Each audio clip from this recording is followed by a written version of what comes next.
This is Ella Cerrone reporting for James Cole. Today's topic is about sharing your honed gift with as many people as you can. Um, and so, First of all, I'd like to know just, as you're kind of working on yourself and developing these just steps for yourself, what do you think your honed gift is, and why do you want to share it with people? I've thought for a while about getting a tattoo of a bumblebee, um, like an anatomically correct bumblebee, because bumblebees, when they're threatened, will sting you even though it kills them. And I'm often accused of being intense, sensitive, get caught up in things, sometimes can't see the forest through the trees. Those are my worst days. I'll sting someone even if it's not in my best interest. But bumblebees at their best go from flower to flower and cross pollinate. They take pollen from one to the next and make the garden healthier and better and bring the best pieces from each flower um, to the next one. And that's what I'd like to think is my in startups people talk about superpowers, which I think is kind of lame, but my superpower um, is connecting people, is reading people and their life force and what they bring, and then bringing it into the table. So I do that in an analog capacity. I used to host dinner parties or building a company with a team of people, or just knowing how to craft the right group of people and bring the best out of people. But what's really exciting about technology is doing that at supreme scale, right? The hub sort of elegantly surfaces photography talent in a pretty complex way using machine learning, and then pairs those people to brands that need their specific skill set, which is how I think the workforce should work in the future. That your specific skill set should be matched with demand that is in need of that specific skill set. Instead of just saying, I'm a lawyer, I'll go work at a law firm. It's like, I'm a lawyer who's creative and a bit volatile, and and certain law firms will need certain lawyers at certain times. How can we be more elegant about matching? And I think I do that as a person, and I hope that my technologies will as I build them. Um, and I'm just curious, was there ever a point in your career where you realized that you could use these personal skills to inform your, like you said, your technologies and your just professional skills? Yeah, all the time. I mean, my favorite days are days where like I go from call to call to call to call, and there have been points in the company where every call is a sales call all day. I'll do like 12 of them in a row, bang, bang, bang, bang, bang. Um, and then there are days where I have 12 calls in a row, but it's like with a developer and then with a designer. And then, it's all the disparate pieces of the puzzle that only, I'm the only one that sees the full chessboard, or so I feel. And I'm bringing them all together. For a lot of my clients, I'll bring in, I just did a big acquisition for a client. I led the acquisition and I brought in a financial model specialist, and I brought in a designer, and I brought in, another person, a sort of strategist, and brought the necessary parties to the table. So it happens, a couple times a month, I'd say, that I get to work on a project where I get to bring in one of my top designers says that I collect people, which is sort of makes me sound like a serial killer, but that I sort of have a long list of people that I like to sort of bring in on special things, almost like I have an aircraft carrier with all these fancy fighter jets, and I can just sort of send the right ones at the right time for the right battles. And how does it make you feel to bring these people together? Can you go a little bit into, is it a sense of accomplishment? Is it a sense of pride? What is Yeah, there? I mean, I think in some ways, like, the most elegant of purposes, it's this whole egotistical utilitarian, which again is Matthew McConaughey's expression, that by trying to fix something about yourself, you're helping others. So I think I just so desperately want to feel seen, to feel understood. And so not consciously, it's not like I'm Mother Teresa, it's just how I function. But the gift that I like to give others is seeing them. It's like, oh, I understand professionally or personally, when inviting 8 people to a dinner party, it's not just random. It's like, oh, how the pieces fit together. And it requires doing this process we've talked about, which is auditing the person. Like, what kind of energy will this person bring to the party, whether it's a social party or a professional one? And how will it mix with this and how will it mix with that, and will it answer the goal for the client or for the get together or whatever it is. So it makes me feel really good to feel as though, anyway, that I make people feel seen and valued. I'm like, I understand what makes you special, and I understand it so much that I'm going to put you in a position so that it can shine brightest. I'm just curious, more broadly, what responsibility do you think that entrepreneurs or founders or anybody else in these positions have to give back? I think to build a successful company, Gary Vaynerchuk says that, like, your employees don't work for you, you work for them.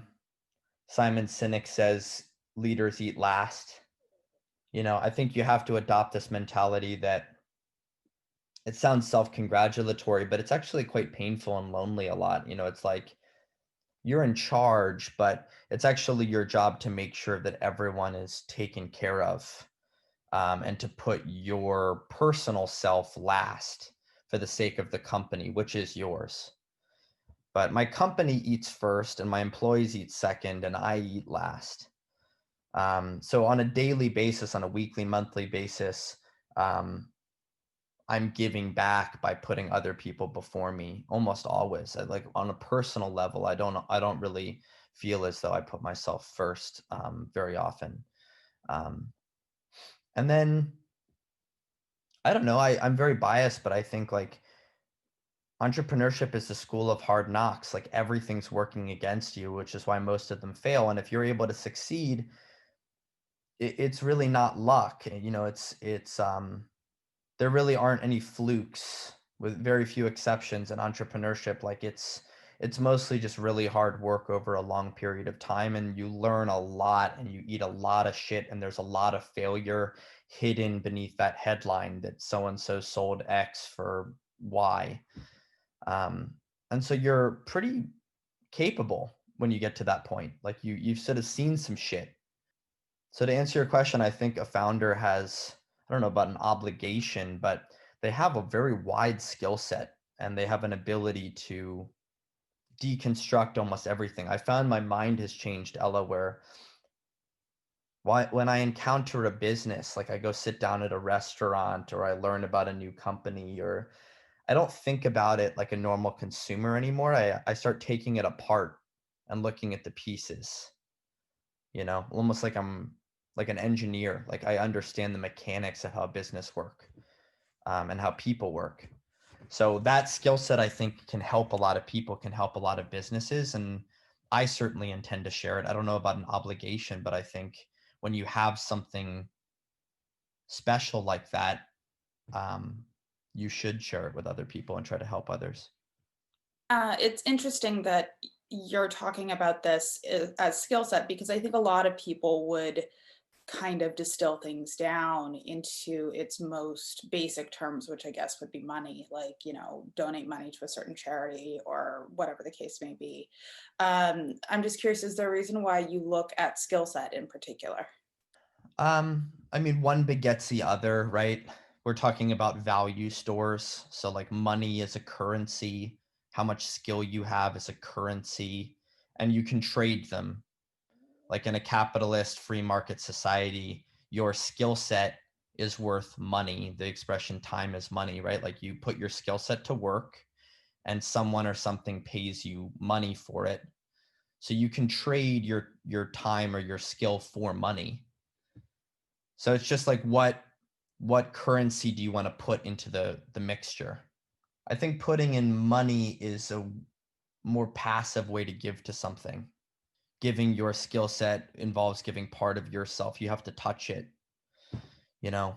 Whereas if I put in a lot of work digging trenches and I make $1 million digging trenches, and then I take my $1 million and I give it to something.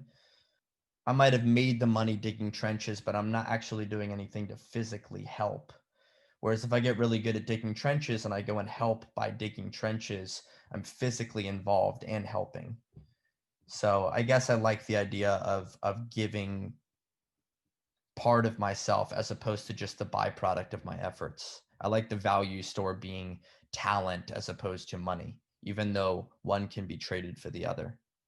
There's also the matter of the brand itself. I understand that the hub basically connects a lot of photographers who wouldn't have the means otherwise with brands who would potentially hire them.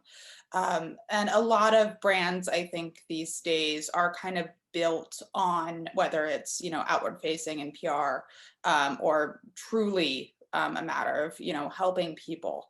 So I'm just curious, how does, sharing that honed gift with as many people as you can, like, how does that align to businesses, and how do you personally tell when a business is actually doing that versus when it's a PR spin? We've gone through a huge transformation in the past decade, 2 decades. The internet being the big one, smartphones being a big one, um, sort of crowdsourcing reviews, like that Black Mirror episode where everything gets reviewed. I mean, we're quickly barreling towards a world where that's the case. So let's take an Uber driver. If that Uber driver was a brand, right? Like his name is Tim and he's an Uber driver. If Tim is a taxi driver, he might get one complaint a year when he does something really bad. But Tim, the Uber driver, because of the reviews, he could get bad reviews all the time. So the truth kind of comes out. Like if Tim is a dick, he'll have lower reviews than Sally, the other Uber driver. If a restaurant is consistently mediocre, that will be reflected in a Yelp, in their composite Yelp review. Whereas 20 years ago, once a year they'd get a Zagat rating or a Michelin rating or something like that, and they could be on that night and be shitty most of the rest of the time, right? So the reality of your brand, whether you're a restaurant or an Uber driver or a cigarette company or a yogurt company or a person, your brand is measured much, much, much, much more frequently and shared much, much, much more widely because of the internet, crowdsourced reviews, and so on. So 20 years ago, Marlboro could have a Marlboro man and sell coolness and this aspirational energy, even though they were giving people lung cancer. You can't hide the truth. You can't hide the ball like that anymore. Like whatever you are, whatever you do is now public knowledge. So brands that are good, and when I mean good for the end consumer, good to their employees, they use the right ingredients, they tend to win over brands that are bad. And they tend to win much faster, right? Like if a restaurant's serving shitty food, it'll be out of business in months now. Whereas maybe 20 years ago, it might have taken years for the word to spread and the newspaper articles to come out. Now it's like you get 40 bad Yelp reviews in a row, 1-star reviews, and it tanks you to a 2.5-star average. And then no one comes to your restaurant and you're out of business. Bang, just like that in a month, 2 months. As you just noted, the internet definitely makes it easier to share your company or just to get the word out more broadly. Is there any ways in which you think the internet has been detrimental for sharing your gift? Everyone obsesses over the top of the funnel. I was just talking to an entrepreneur last night, a kid I grew up with who just started a cold brew company, and he's like, I just need more people to try it. I just need more people to try it. I'm like, I've seen this movie before. Like everyone thinks that attention is the problem, that they just don't have enough people paying attention or enough people sipping their beverage or enough people trying their thing or enough people knowing who they are. But the problem is usually the product, not awareness of it. So, right, if I told you like I have a magic, I can get 1 million people to come to your website tomorrow and snap my fingers and it happened and 10,000 of them buy. If you have a shitty product, those people will never come back. and you've just wasted this magic moment.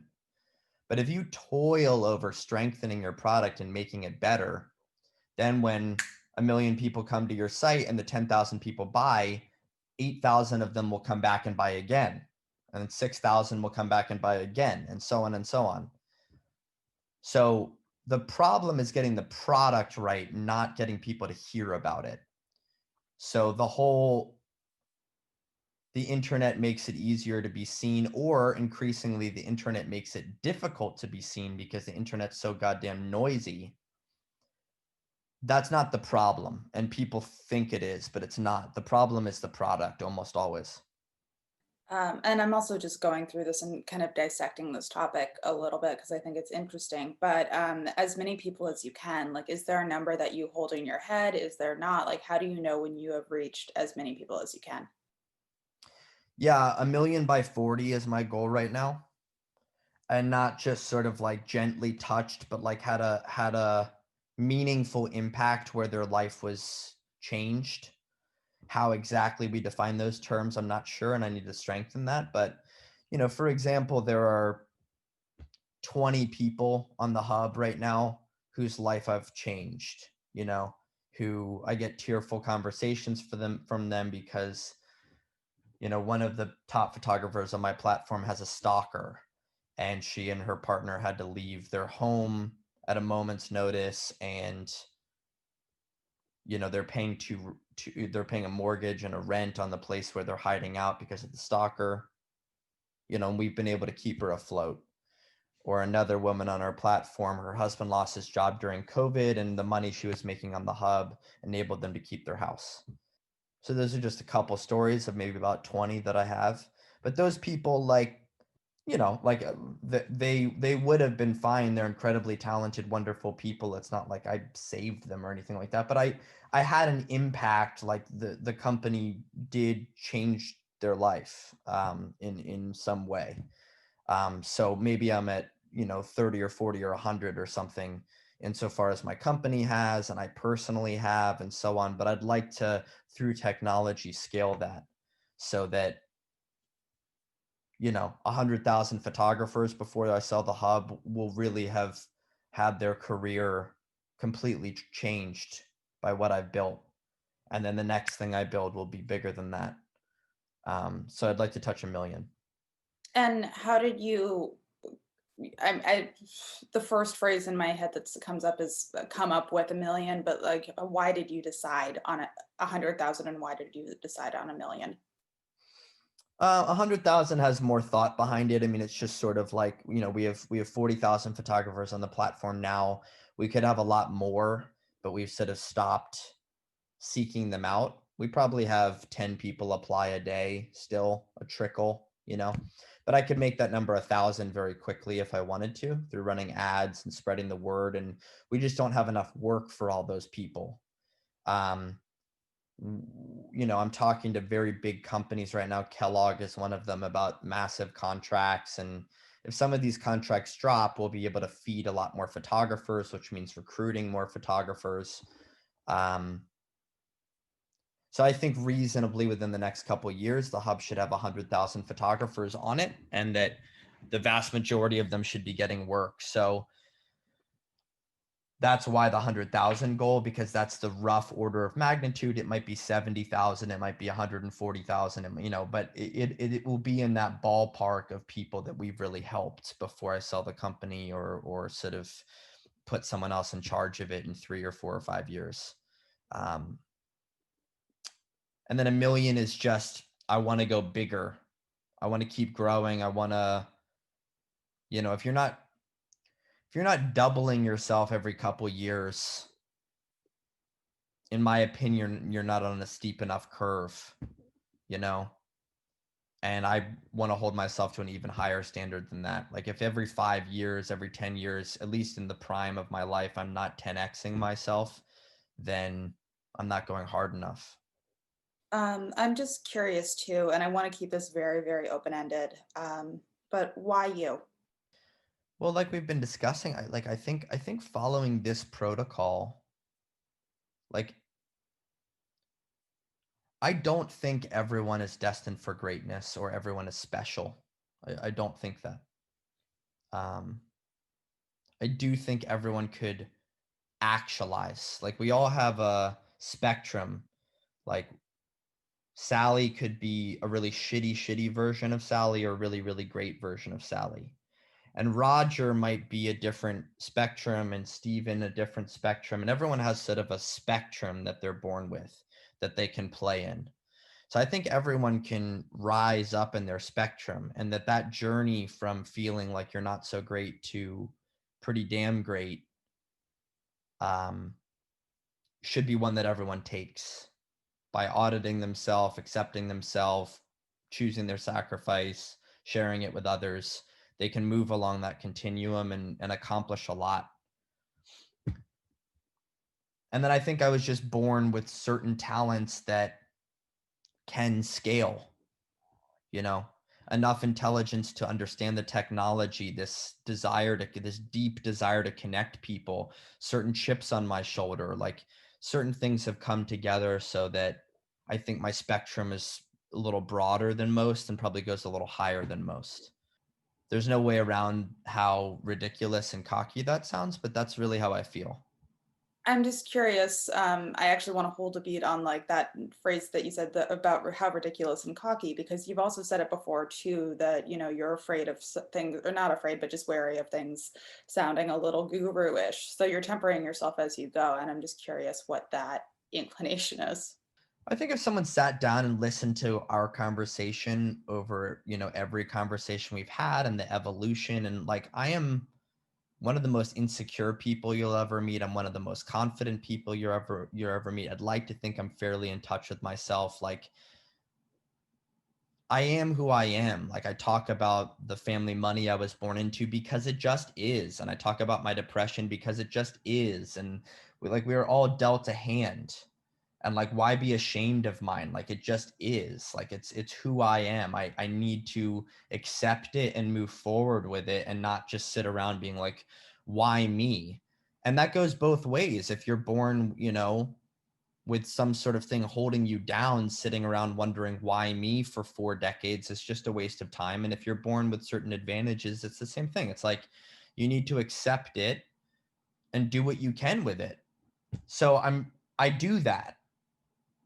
I look at it, I see it for what it is, and I accept it, and I'm not embarrassed about it. And so I think if you really listen to me and give me a chance, I don't sound like a dick because it just is what it is. And I'm just trying to do the best with what I have, same as anyone else. But if you took a soundbite out of context or you listened to one talk and not others, and I haven't qualified, who the fuck am I to be sitting here saying I can touch a million people or I can achieve this greatness? Or it's like, fuck you, man. Like, who do you think you are? And so I think it's important to say, like, I don't think I'm, you know, I have insecurities just like anyone else. I have things holding me back just like anyone else, be it my depression or whatever. Um, and I don't mean to put anyone else down. I just want to hold myself. I also have been given gifts and I don't want to like money and I don't want to sit on a beach and just sort of get fat off of that. I want to try to share it and put it back out into the world. Um, I'm just trying to do the best with what I've been given. Um, so I qualify it because I don't want people to sort of like bristle. Um, but I'm not embarrassed about who I am and I'm not shameful about the advantages I've been given and I intend to use them to help people. And then my last question is, if people don't, or they decide for whatever reason not to share their gift with other people, what do they lose out on? I don't know why. I was thinking my little brother, on Christmas morning, my little brother who's 21 and doesn't have much money, you know, he goes to like little antique shops and secondhand stores and he finds really thoughtful gifts. He's really smart and he gets all excited when you're opening his gift. And my parents' gifts, they might give me 5 or 6 or 8 gifts and they're bigger and more expensive and so on. But I always enjoyed the moment of opening my younger brother's gift because it means so much to him to give that gift to me or to my sister or to someone else he's giving it to. He gets so excited, you know. And I think that goes for most people, anyone who's given, whether it's volunteering or you've led in some capacity or you've sacrificed or you've given for someone else, like that feels so good. So I think you miss out on that. You miss out on legacy, if you just selfishly keep whatever you have for yourself, you're the one that dies knowing about it and no one else does. And you miss out on maybe leaving the world a better place than it was when you were born. Like I'm sometimes a bit of a nihilist, like we're all going to die and what's it all for and does it really matter and I'll be forgotten in 50 years, 100 years, 200 years without a doubt. But on the other hand, it's like, well, if it's all kind of bullshit and all for naught and it's all going to end in the same place anyway, I might as well try to do as much good as I possibly can. So I think people that don't give miss out on that. They live and die completely self-focused and their scope is just a lot smaller.